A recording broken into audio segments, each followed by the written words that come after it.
साहब के परिनिर्वाण के बाद बहुजन समाज की राजनीति में एक तरीके से अकाल सा आ गया था। और उसके बाद वो शख्स जिसे मैं काशीराम के नाम से जानता हूँ, आज साथियों बात करेंगे काशीराम साहब।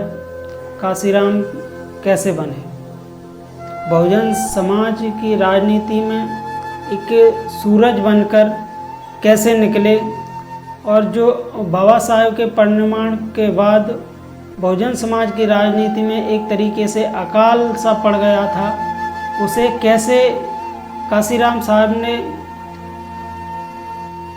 कैसे उछाला, कैसे बहुजन समाज की राजनीति को रंग दिया, आज बात करेंगे। तो साथियों आप देख रहे हैं बहुजन विचार न्यूज, मैं नारायण सिंह बौद्ध। बने रहिए पूरे वीडियो में। और आज जानते हैं काशीराम साहब की जन्म जयंती पर उनके बारे में जानकारी आपको मिलेगी, अच्छा लगेगा। तो देखते रहिए बहुजन विचार न्यूज और हमारे चैनल को सब्सक्राइब भी करिए। तो मैं बात कर रहा हूँ काशीराम साहब। काशीराम साहब का जन्म 15 मार्च 1934 में पंजाब के पृथ्वीपुर बुग्गा गांव जिला रूपनगर पंजाब में हुआ था। वहीं उनकी शिक्षा में ग्रेजुएशन की उन्होंने वहीं से। उनके पिता की बात करना चाहें तो पिता का नाम था हरि सिंह और श्रीमती माता का नाम था बिशन कौर। उनकी माता पिता का नाम हुआ करता है। ग्रेजुएशन के बाद वो पुणे शहर में जॉब लग जाती है। जॉब उनकी एक विस्फोटक अनुसंधान विकास प्रयोगशाला में जॉब लगती है उनकी। वहीं जॉब करते हैं काशीराम साहब। शुरुआती दिनों में ग्रेजुएशन के बाद हर किसी की आशा रहती है। काशीराम साहब बहुत होशियार थे अपने विद्यार्थी जीवन काल में। वहीं जॉब लग जाती है। जॉब पुणे शहर में जॉब करने जाते हैं। वो दौर था 60-65 का, जब 70 का, जब काशीराम साहब नौकरी करते करते एक मसीहा, मैं तो मसीहा ही कहूँगा, जिस मसीहा से उनकी मुलाकात हुई वो मसीहा था दीना भाना वाल्मीकि जी। वहाँ कैसे मुलाकात हुई इसके बारे में मैं डिटेल में आपको बताऊँगा। क्या हुआ था, उस ऑफिस में ही दीना भाना वाल्मीकि जी चतुर्थ श्रेणी के कर्मचारी हुआ करते थे और वहीं काशीराम साहब जॉब करते थे। तो दीना भाना वाल्मीकि अपने महापुरुषों के प्रति पढ़े और शिक्षित जागरूक थे। उनके प्रति बहुजन समाज की जानने की ललक थी। उनके महापुरुषों को मानते थे दीना भाना वाल्मीकि जी।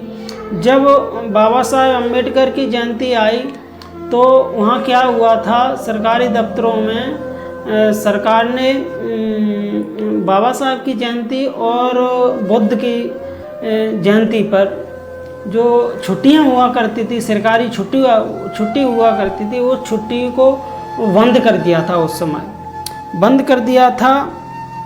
तो दीना भाना वाल्मीकि जी उस छुट्टी के लिए, छुट्टी करवाने के लिए लेटर लिखते हैं संस्था के लिए।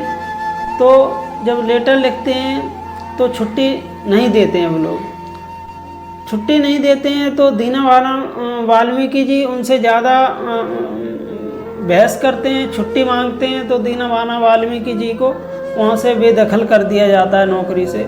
वहीं दीना भाना वाल्मीकि आंदोलन शुरू कर देते हैं। वहीं दीना भाना वाल्मीकि जी की मुलाकात काशीराम साहब से होती है। जब काशीराम साहब से मुलाकात होती है तो काशीराम साहब जानने का प्रयास करते हैं दीना भाना वाल्मीकि जी से कि क्या कारण है। तो महापुरुषों की जन्म जयंती के उनसे वार्तालाप होता है। दीना भाना जी कहते हैं कि हमारे जो महापुरुष हैं, हमारे लिए हमारे महापुरुषों ने सब कुछ किया है, और जब मैं नौकरी कर रहा हूँ यहाँ, अगर हमारे महापुरुष नहीं होते तो आज ये नौकरी नहीं करते होते और शिक्षा नहीं प्राप्त कर पाते।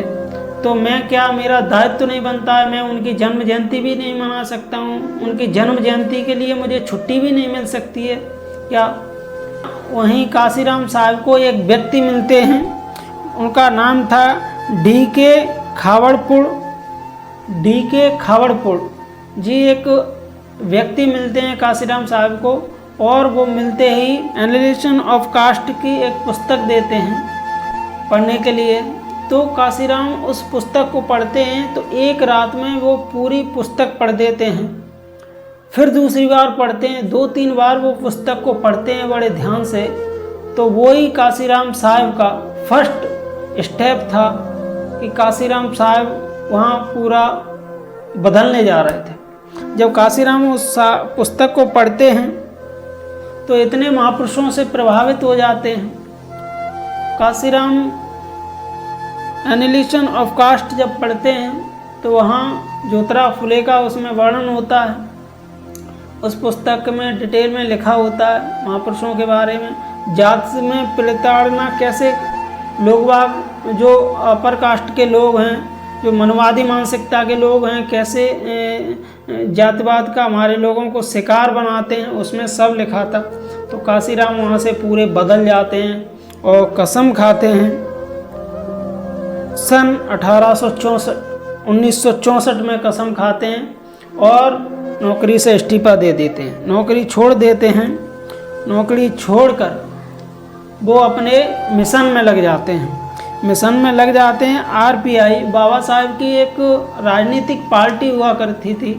बाबा साहब के जाने के बाद पुणे में चला रहे थे, देश के अलग अलग अन्य अन्य जगह पे, वहीं बाबा साहब की एक पार्टी हुआ करती थी, RPI, Republic party of India. तो काशीराम साहब उस पार्टी के सदस्य बनते हैं शुरुआत में। जब काशीराम साहब उस पार्टी के सदस्य बनते हैं तो वहीं उस पार्टी का उस टाइम पर गठबंधन कांग्रेस से होता है। जब कांग्रेस से गठबंधन होता है तो मात्र पार्टी के लिए एक सीट देते हैं कांग्रेस वाले और सारी सीटों को अपने पास रख लेते हैं। तो यहीं काशीराम साहब को बुरा लगता है तो काशीराम उस पार्टी से त्याग पत्र देते हैं, उस पार्टी को छोड़ देते हैं। जब कांग्रेस वाले एक सीट दे सकते हैं इतने बड़े महापुरुष की पार्टी को, तो मैं इस पार्टी में क्यों रहा। तो वहाँ उन्हें बुरा लगा काफ़ी और पार्टी में त्याग पत्र देते थे पार्टी। अब दूसरा स्टेप आता है उनका 6 दिसंबर 1978 का। फिर उसके बाद वो वामसेप बनाते हैं, जो वामसेप औपचारिक रूप से संगठन था, बनाया काशीराम ने 6 दिसंबर 1978 को। ये पूरा संगठन एक कर्मचारी वेश लोगों के ऊपर डिपेंड था। इस संगठन में सारे कर्मचारी थे, फर्स्ट क्लास के कर्मचारी हों, चाहे सेकंड क्लास के हों, चाहे थर्ड के हों, फोर्थ क्लास के हों, सारे कर्मचारी हुआ करते थे। ये संगठन काशीराम साहब ने स्पेशल कर्मचारियों के लिए बनाया था। किस लिए? क्योंकि जाति उत्पीड़न से कर्मचारी वह टाइम पर 1970 के दशक में, 80 के दशक में कर्मचारी जाति से बहुत प्रताड़ित हो रहे थे। ऑफिस वर्ग, ऑफिस में देखें चाहे किसी संस्था में देखें चाहे, जातिवाद बहुत हावी था हमारे कर्मचारियों के ऊपर। उसको लेकर काशीराम ने संगठन बनाया और उससे सारे जितने भी पूरे देश में कर्मचारी हुआ करते थे तो प्रचार के तहत और अपना महापुरुषों को बताते हुए, उनके संघर्ष को बताते हुए सभी कर्मचारी संगठनों को जोड़ा उन्होंने। उसके बाद तीसरा स्टेप आता है 6 दिसंबर 1981 को, जब पूरा कर्मचारी वर्ग उन्होंने काशीराम साहब ने जोड़ लेते हैं। तब दूसरा स्टेप, थर्ड स्टेप आता है 6 दिसंबर 1981 को। DS4 बनाते हैं। DS4 बनाते हैं क्योंकि वो कहते हैं जब तक सामाजिक संगठन तो अपन तैयार कर लेते हैं, मगर राजनीतिक जब तक हिस्सेदारी नहीं होगी, राजनीति सत्ता में नहीं जाएंगे तब तक, क्योंकि राजनीति के सिवा इस देश में कुछ नहीं है। राजनीति वो चाबी है, मास्टर की है, उससे सारे ताले खोले जा सकते हैं, ये कहते थे काशीराम, बाबा साहब भी कहते थे। तो DS4 बनाया, दलित शोषित समाज संघर्ष समिति। DS4 का मतलब होता है दलित शोषित समाज संघर्ष समिति, DS4। ये बनाया 6 दिसंबर 1981 में। काशीराम सब कहते थे, उनका नारा था, इसको लेकर, इस संगठन को लेकर उनका नारा था, ठाकुर बामन बनिया छोड़ बाकी सब DS4। ये नारा हुआ करता था उस समय 1981 में। तो काशीराम साहब ने इसके बाद काफ़ी पत्रिकाएं निकाली, उनकी पत्रकारिता के क्षेत्र में भी उनका बहुत योगदान रहा है, जैसे कि बाबा साहब का रहा था। यानी पत्रिकाएं काफ़ी निकाली हैं उन्होंने। और काशीराम साहब ने पुस्तक भी, एक काशीराम साहब ने पुस्तक भी लिखी थी, चमचा युग। वो चमचा युग में काफ़ी संदेश और काफ़ी बातें ज्योतिराव फुले से संबंधित थी। तो चमचा युग जो काशीराम ने पुस्तक पढ़ी थी, आप भी पढ़ना, बहुत कुछ है उसमें, आपको यकीन हो जाएगा कि हमारे साथ कितना जाति उत्पीड़न हुआ करता था, होता है। उसके बाद स्टेप आता है 1981 में BP सिंह के खिलाफ DS4 से संबंधित संगठन के तहत वो चुनाव लड़ते हैं। BP सिंह हुआ करते थे, उनके खिलाफ चुनाव लड़ते हैं, मगर वो हार जाते हैं, कोई सफलता हाथ नहीं लगती है। वहीं फोर्थ स्टेप उठाते हैं वो 14 अप्रैल बाबा साहेब की जयंती को। बाबा साहेब की जयंती को 14 अप्रैल 1984 को बहुजन समाज पार्टी का निर्माण करते हैं, BSP। जो सत्ता के चलते, जो संघर्ष के चलते बहुजन समाज पार्टी को पूरे देश की राष्ट्रीय तीसरी पार्टी बनाते हैं। 1991 में फिर काशीराम 1991 में फिर काशीराम एक बार इटावा से चुनाव लड़ते हैं और चुनाव जीतते हैं। सर्वप्रथम लोकसभा में पहुंचते हैं 1991 में मुलायम सिंह से। उसके बाद मुलायम सिंह से गठबंधन होता है, BSP का साथ गठबंधन होता है मुलायम सिंह और BSP का। 1995 में बीजेपी के उसके बाद मुलायम सिंह और BSP का गठबंधन होता है। ये कुछ ही दिन चला था ये गठबंधन, मगर कुछ सामाजिक मुद्दों को लेकर काशीराम साहब इस गठबंधन को वापस लेते हैं और सरकार गिरा देते हैं। वहीं बीजेपी 1995 की बात करना चाहें तो 1995 में बीजेपी के सहयोग से बहन जी सर्वप्रथम मुख्यमंत्री बनती हैं, CM बन 1995 में बीजेपी के सहयोग से काशीराम साहब सरकार बनाते हैं और बहन कुमारी मायावती को CM बनाते हैं उत्तर प्रदेश का। सूबे का पूरे देश का सबसे बड़ा राज्य उत्तर प्रदेश का बहन कुमारी मायावती को CM बनाते हैं। काशीराम साहब दूसरी बार 1996 में होशियारपुर से सांसद बनते हैं, चुने जाते हैं। वहीं 2000 में बात करें तो काशीराम साहब श्रीनगर से जम्मू कश्मीर तक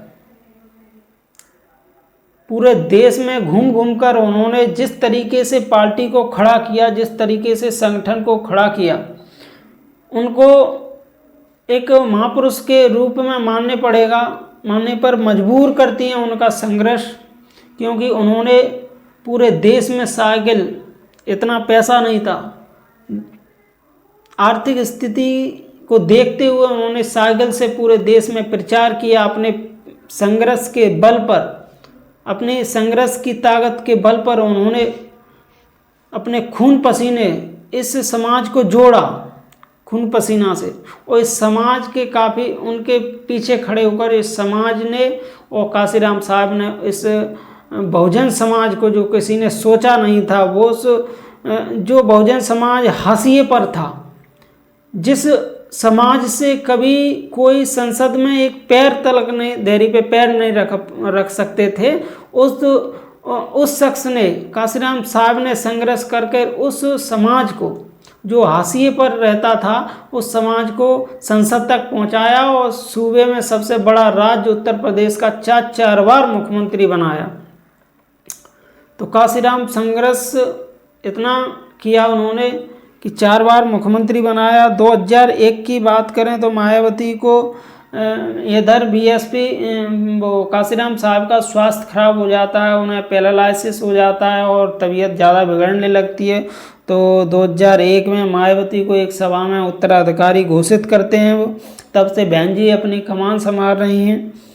वहीं 2007 से फुल बहुमत में 2007 में बहुजन समाज पार्टी बहन कुमारी मायावती फुल बहुमत की सरकार बनाती हैं और वहीं 5 साल शासन करती हैं और काफ़ी बहुजन समाज का जो स्ट्रक्चर था, जो मूवमेंट था, वो उत्तर प्रदेश में उन्होंने करके दिखाया 5 साल में।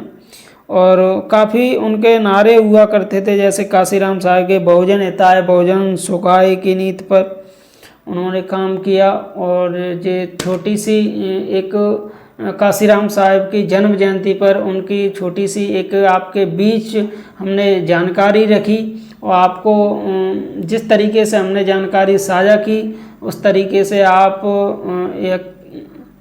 आपने सुना मुझको, इसलिए आपका बहुत बहुत साधुवाद। इस आगे ऐसे वीडियो देखने के लिए हमारे चैनल को बहुजन विचार न्यूज को सब्सक्राइब कर लीजिए। आपकी आवाज़ मैं तभी उठा पाऊँगा जब आप मेरे को सहयोग करोगे। आप ज़्यादा नहीं तो लाइक और सब्सक्राइब तो कर ही सकते हो। आने वाले वीडियो आपको मिलते रहेंगे। मिलते हैं दूसरे एपिसोड में, वीडियो में। जय भीम, नमो बुद्धाय।